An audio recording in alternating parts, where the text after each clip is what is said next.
Mike Paralack here to entertain you with the help of Walter, quote, Brownie, unquote, McGhee.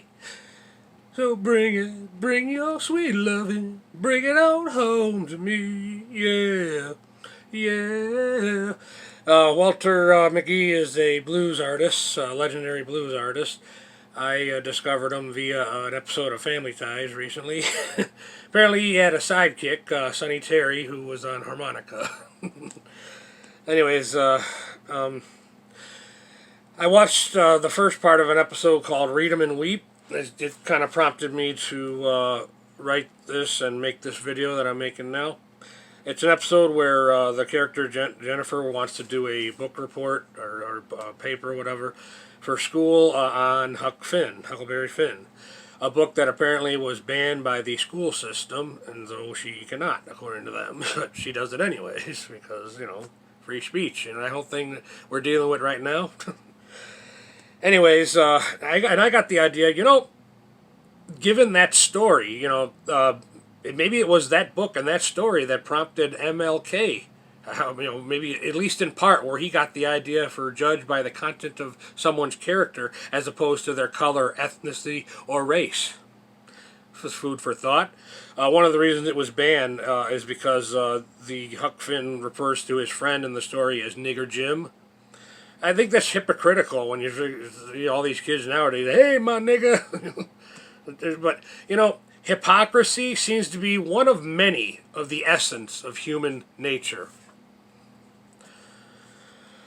And I also got something I'm probably misquoting or adding my own little 2 cents to it, but an interesting quote.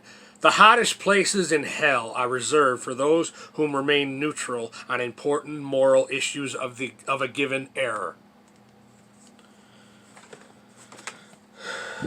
Well, that's all I had. I want to keep this video short. I had to make a life or death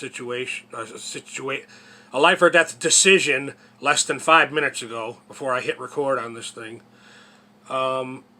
My father has a blood clog in his brain, and I just was on the phone with the neurosurgeon giving verbal consent to go ahead with the surgery that consists of drilling holes in the skull to release the clog.